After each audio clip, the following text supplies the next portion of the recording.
Dr. Tom Harder, rheumatologist with Mainline Rheumatology and Osteoporosis, family friend of the Harlan family. How are you today? I'm doing very well, Aaron. It's very nice to see you, and hello to Iris and Christoph if they're out there, and to everyone else who might be tuned in. And I'm excited to have others joining us, and perhaps if they have questions, you might use the comment feature on Facebook to add those to our discussion today. Oh, But let me really? get us started off. Tom, you're living in Philadelphia, which is definitely the part of the state that's been hardest hit by COVID-19. What are you seeing? What are you hearing as you go to the grocery store, as you go into the hospital each day? One reason why it was hit so hard is we have such a dense population and so many young people here, and so much is happening in the Philadelphia area. And as anywhere in the country, such as New York or Los Angeles or down in Florida, wherever you have a lot of young people, they're the ones who make things happen, right? They're the ones out socializing, and they can't stay at home at the end of the day. They have to get out. So we saw that big initial, bubble of patients who were very young, and they got infected somewhere in January or February, and then so we saw, all these um, pretty serious they came down with these serious viral conditions.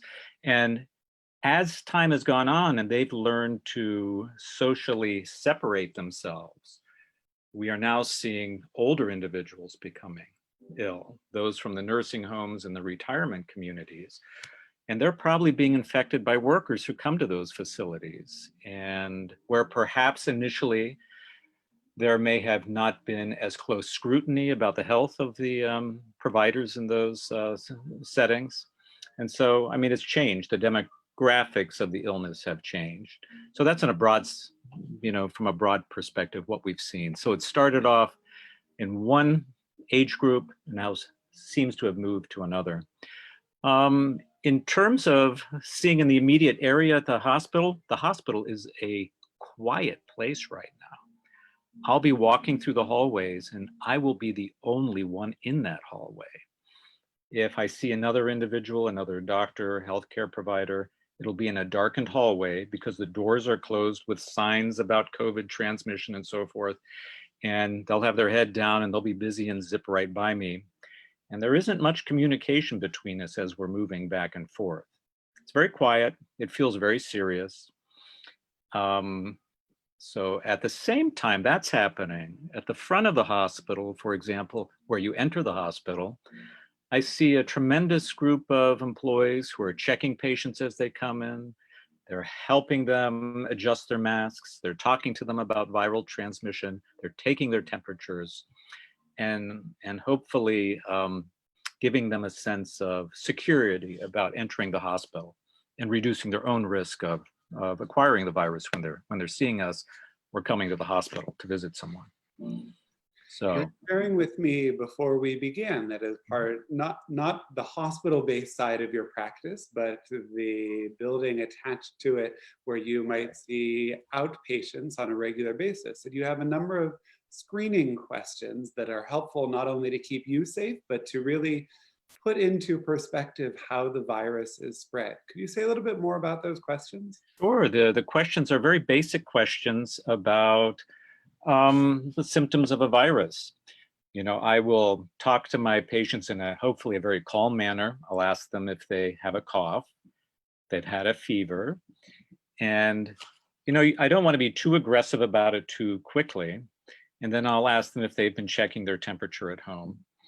If you look at the guidelines from the CDC or guidelines that you're hearing from, the Department of Health here in Pennsylvania, they'll tell you to check your temperature during the day twice.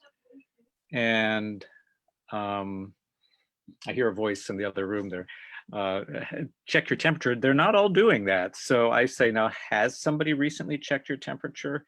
And then they'll confess that maybe they've only checked it once in the last 3 days. So I remind them, use your thermometer, check your temp. I think the more that the patients get involved in that process of checking their temp, the more they think about the virus and think about proper behaviors in limiting the spread of the virus. So we ask them about cough, fever. Have they been achy? Do they have any intestinal issues? Those are all basic questions you ask anyone who might have a viral syndrome. Because, you know, the symptoms of viruses overlap. So, yeah, Oh, right. absolutely. So it's very useful to do that. And I think that calms them down. Let me shut that off. Not a problem at all. It's interesting to note that, right, this is a novel virus in some ways, but a virus is a virus is a virus, that we have some protocols and systems built in place. We know how it spreads. That part isn't as novel. We do know how they spread. And these are coronavirus. This is one of the coronaviruses. And I think there are 7 of these coronaviruses that have moved from animal reservoirs into, you know, human populations. And yeah, viruses are always testing the waters themselves. Their genetic material is always altering their mutations. And of course, the more of these that exist and the larger the populations of animals that they exist within, the greater chance that one will mutate and become a serious illness like SARS or MERS or Ebola. And now here we have another one very similar to SARS, right, genetically. It's almost identical, actually. So, yeah, fascinating. It is. So hydroxychloroquine, a drug that you are eminently familiar with through the day-to-day practice, now being pushed by some as more of a miracle cure, although we haven't seen any research. I'm curious to hear from an expert. What are you hearing? What are you seeing? Are there benefits? Aren't there? How does one determine? So you know, let's take Plaquenil, for example, as just a general discussion. So it's an anti-malarial medication that was used for years for malaria. And then over time, while it's being used for malaria, the observation is made that it helps for achy joints and achy muscles in patients who have rheumatic conditions. So here's one drug that we already know has perhaps 2 purposes. It can help with malaria, and it also helps a completely different set of patients who have rheumatic conditions. So every medication that we use or that we prescribe is tested in, you know, in a laboratory, and the researchers are testing them in every situation. So this one works against hypertension, but does it work against anything else? And does it work against diabetes? Does it work against this? So there's always, everybody's testing everything to see where it might be effective. And for the past 2 decades or more, there's been some information coming out of the laboratories that perhaps in a test tube, there's a little bit of antiviral activity associated with drugs like Plaquenil or hydroxychloroquine. So have I ever seen that in my patients over the years, that they do better when they have a virus while they're on Plaquenil? No. Have other rheumatologists said that it seems to be a good antiviral? No. And so clinically, we have to trust our judgment. It doesn't seem to work clinically. Now, when you look at the sudden branding of this as one of the great possible treatments for COVID-19, our president, with all respect, is a great brander. He's branded himself with the name Trump, and that's how he functions. It's not about the details. I mean, he's a real businessman. He tries something. If it doesn't work, he backs out, tries again, backs out. If it fails, tries again. But it's all on the basic branding. So he's used his skill as a brander to hype this medicine up to see if it can take traction. The problem is that drug is not the hotel industry. That medication does not work for work well against viruses at all. And the studies that they have actually done on it to date really don't show that it improves the fever at all. It doesn't seem to improve the symptoms at all. And it doesn't really seem to help. It doesn't create a better outcome for the patients that are on it. And unfortunately, the same would go with the patients who are taking it in combination with Zithromax, which is another antibiotic that was used in combination with it. In fact, the studies to date have been disappointing, as we actually have clinical experience that would already support that. We don't give Zithromax or Z-Pak for viral illness. And I think most patients know that. If you go in with a cold to your doctor's office, the doctor says, well, you seem to have a virus, you don't need an antibiotic. So all of a sudden, we're jumping out of that common sense because of all this fear from COVID, and we're using medicines in ways that really don't make any sense. So that's the answer. Does it work? No. And I don't think I'm stepping out on a limb to say that. Yeah, and the fact is of the matter, there are some serious toxicities that are, possible with hydroxychloroquine. There is an unusual cardiomyopathy that you can develop with it. There are different types of cardiomyopathies, but this one can be restrictive or one that's where the heart becomes dilated. So it can be very, very serious and potentially life-threatening. With a cardiomyopathy, you can get a heart arrhythmia, so potentially lethal. You can get neuromuscular side effect from it, ocular side effects. I mean, we could go on and on about Plaquenil, but does it work against viruses? A little bit of data in the test tube. One thing interesting about that, I worked in a lab for 2 years in Los Angeles, and when something happens in a test tube, it does create a lot of excitement in the lab. The champagne bottles will be open. They'll say, wow, in the test tube, we stopped this virus from getting into that little cell that was isolated all by itself. So, but then, the researchers know very well that there's a lot of work ahead of them to prove that it actually works in a human population. So excitement in the lab doesn't, always translate to excitement out in public with the success of a drug. So there's your answer. Does not work. So don't hoard it. Don't keep it from people who need it. And they are still testing it, but nothing has really shown that it's going to be effective. I hope something that is effective turns up sooner rather than later. And I know professionals are working hard. They are. Oh my heavens! Yeah, they're looking at some antivirals, so that's good. That's important. Again, the data with those isn't great, but perhaps there's some benefit, and we'll take any benefit in this situation, Erin. The vaccine will be tremendously important, but those take a year to develop, and you want a good vaccine. You don't want one that's 20% effective, right? So we want a really good vaccine. But still, if you look at the MERS virus, the one that came out of the Middle East, and that was in the reservoir of the camels over there, that virus is still popping up today in little pockets here and there. So that's probably how COVID is going to be. COVID isn't so lethal that this virus is going to kill everybody infected with it. So unless we can really start identifying who has it and really isolate those who test positive, there are going to be pockets of this around for quite some time. And I'll tell you, going up into the hospital and seeing some of these, as a rheumatologist, a patient with a viral syndrome may have symptoms that mimic rheumatic disease.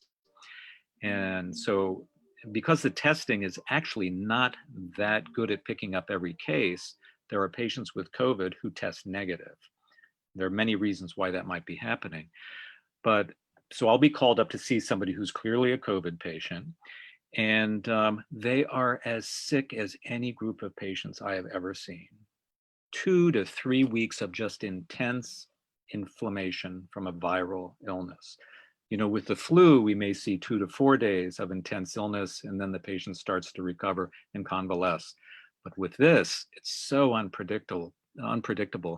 But when you see a 27-year-old woman or a 27-year-old man, and they've been sick for 14 or 15 days, flat on their back, unable to eat, just feeling achy and tired, struggling to breathe, I mean, that's a shock. I mean, that's a virus we need to respect.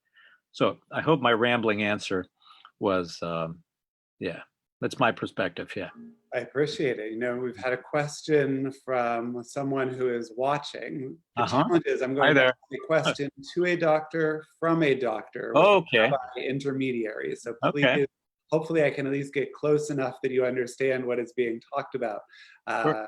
She says that one of the trials on an antiviral, something along the lines of remdesivir. Oh yeah, remdesivir. Yes, they're working on that. Her mind been closed prematurely. Do you know anything about that, or do you know what is moving right now? I know that that antiviral showed some, some possible benefits against some other coronaviruses. Again, it isn't strong data, but we have to study this. I mean, unfortunately, it hasn't worked well for the flu virus or some other common viruses. But listen, any antiviral has to be studied for this condition. It's so potentially lethal. We have to study it, and that one is showing the most promise. Yeah. So a vaccine is being developed. Well, that's important, and we know we have this one remdesivir. That's the one antiviral, and they are studying that. So Thank you. yeah. So with many sports leagues closed and ESPN showing reruns, everybody who would have spent their time Monday morning quarterbacking Tom Brady or Carson Wentz or whoever is replacing Ben Roethlisberger this week is now spending their time as a medical commentator or pundit based on what they're seeing on CNN. And I'm so delighted to talk to someone who has access to far more information than we as lay people might have. Where are we headed? You've mentioned that there might be pockets. What are you hearing in terms of the potential for waves or mitigation efforts? What's being bantered about in the circles you're running? Well, Aaron, if we don't eradicate the virus 100%, of course, it's still there. It's highly infectious, especially with the behaviors that most of us exhibit when we're in public. So there are going to be outbreaks. It's coming back the moment we stop the social isolation, right? It will come back. And the best that we can do is limit exposure to the populations at most risk. Now, I have a mother who's 95 years old living at a retirement community. I have not seen her in 6 weeks. She's not seeing anybody. She's lonely. I miss her dearly. So we have to protect her. But I would really like to see intense common sense being from the administration at that retirement community. I would like them to come to me and say, listen, Tom, you can visit your mother if you're afebrile. No one in your family has had the condition. You come in, wear a mask when you visit, wear your gloves, don't touch anything, and you can sit with her for a half an hour, and then you can come home. So we have to protect that vulnerable population. When it comes to young people who work at my medical office or people out in the community, they need to make an income, Aaron. We have to get the economy going. I mean, I can't count on two hands how many of my friends say their businesses have fallen apart. That means, now my friends might be the owners of these businesses, so financially they're going to be okay, but their employees are not going to be okay. We have to figure out a way to get them to have less fear about viral transmission and to concentrate on specifics that they can do when they go to work and when they're at work to limit their exposure, both to getting the virus or to passing it on in case they have it and they're asymptomatic. I mean, so we need a lot of good common sense from the top talking about this. We have to get the economy going at the same time. We want to limit the damage that this virus does, and both to the healthcare system and to the individuals who acquire the illness. It takes a lot of discussion amongst people to do all this right? You're a spiritual guy. You're very involved in spiritual guidance, and we need viral guidance to so to speak. We need to talk about it a lot. I know in my medical office, I talk about it constantly. So the girls are now talking about where you can get a better mask. So we found somebody who manufactures a mask that's more comfortable, where the little loops around the ear are more comfortable and elastic, and they don't pull the ear out like this, right? You've seen these homemade masks that don't fit properly. I hear a lot of complaints, I can't wear that thing, I can't breathe through it. Well, I don't think you need one that's quite so dense. It looked like it was a half an inch thick. So, we need to get very smart about a lot of issues on when it comes to how to protect yourself. Another question from a listener on Facebook, Philadelphia is so much more than a college town, but has a pretty high density of universities. Mhm. The opening up of schools is another major consideration, and curious if some of the same things you would like to see in your mother's nursing home would work on a college campus, or whether that's a whole separate issue for transmission. Yeah, I might not be an expert on that, Aaron, but I can answer it the way I see it. I think it's great that the kids are staying home right now. I There's no question that when young people get together, they are hotbeds of viral transmission. I mean, that's where these viruses get passed back and forth. So just isolating the kids from one another has really reduced the burden of the virus in the community. So I think a lot of the schools are staying closed until next September, and I think that's an excellent idea. I would like to see a lot more education about viral transmission from those schools. I've been asking some of my friends who teach at the local boys' school here and at the local high school, and in some ways, the attitude has been just to keep the fear down, don't talk too much about it, let's just have fun in class. But I think that we need to do a lot more education on how to prevent viral transmission. I mean, that means wash your hands frequently, et cetera, et cetera. If you're coughing and sneezing, how to properly put your hand here. That stuff makes a big difference. And while I'm talking about that, I'm going to say something about all these television hosts we see. I would love to see them on TV with their sleeves rolled up, just so that I can rest assured that they're washing their hands and that they're modeling good behavior. At the hospital, I wear a white coat with the sleeves rolled up to the elbow and my shirt rolled up and no watch, to demonstrate to my patients that I have been washing my hands. When I see Anderson Cooper with his sleeves all the way down, I mean, I'm not going to criticize him for this, but I would like to see his sleeves rolled up, because then I would be sure that he's washing those arms. It is something that I've never thought about, and it leads me to one of the last questions I want to get to ask you. Sure. But some of that remedial education, what advice would you have for listeners? How do we transcend the fear of the moment and take actual practical steps that will keep us and keep others safe? That's an excellent question. I would say come out and spend an hour with me and we'll talk very calmly about it. I think, again, we have to respect the virus, respect how deadly it can be.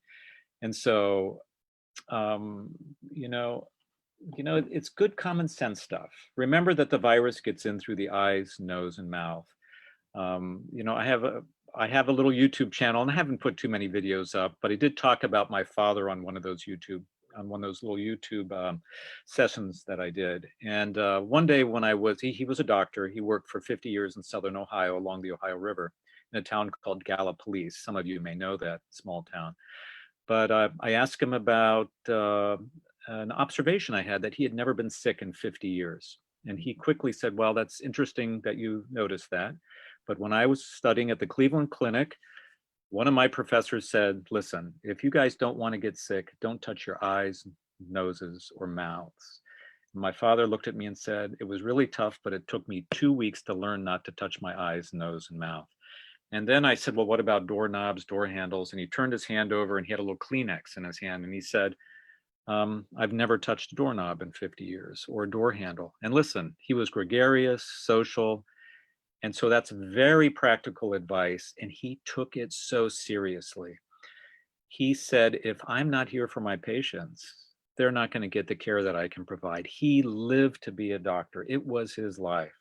Aaron, if you were admitted to him in the hospital, he would visit you before the day started, at noon, and then at the end of the day. So he would see his outpatients, and then 3 times a day he would go visit you. He was immensely dedicated. So respect it. Think about how viruses are transmitted. Read what you can about how viruses are transmitted. And the more knowledge you have about any topic, the less fear you're going to have about it, the more you can do something practical about it. So in the short period of time we have, that's the best answer I can give you on that. Thank you. Yeah. One more question from our listeners today, asking if you have had experience with, if you've seen or if you've seen studies about face masks that might have a clear window allowing communication more directly or that would work for the deaf community. Have you seen them, or do they Oh, work as well, or is that kind of I, the I cutting edge of this? that's a really interesting question. You know, I actually went online and started looking at all the different face masks a few weeks ago. I haven't seen one specifically for the deaf community. Is that what the question was about? It seems to me a fascinating discussion, and I'm sure that someone very creative, and I know they're out there. So I don't have a good answer for that, but yeah, because they read lips, right? It's lip reading is so important. I think a clear mask would be an excellent idea. I have a shield that I use at the hospital that I use on top of my mask, but I think that a face mask with a shield would be acceptable if you're out in public.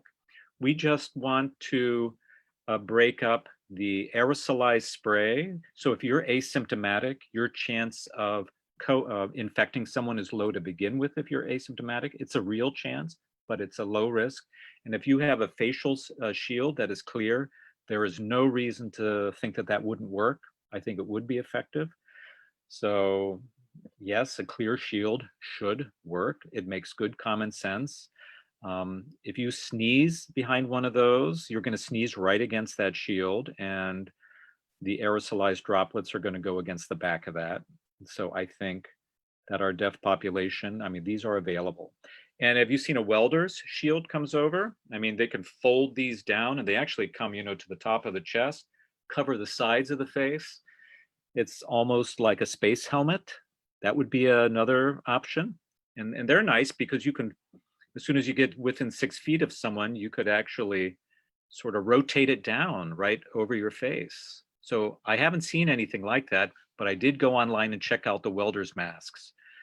I mean, you know, when I go to work in the morning, I depend on my glasses. Are you wearing glasses there, Aaron? Yeah, I think you Yeah, are. absolutely. Yeah, I don't see the frame very much. You might have just a I clear have lens the there. brightness on my computer turned down. Let me make Yeah, it a little more glaring.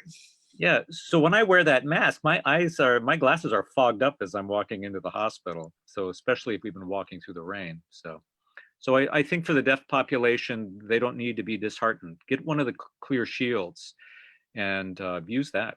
Yeah, yeah. Wonderful. Dr. Tom Harder, a rheumatologist with mainline rheumatology and osteoporosis. I'm so grateful for your time. Thank you for joining us and bringing this important information to our community. Thank you, Aaron. It's been a pleasure talking to you and to everyone out there, and really a pleasure to meet you too. So Thank thank you. you. Yeah. Stay So, all right. Good. You have a great day.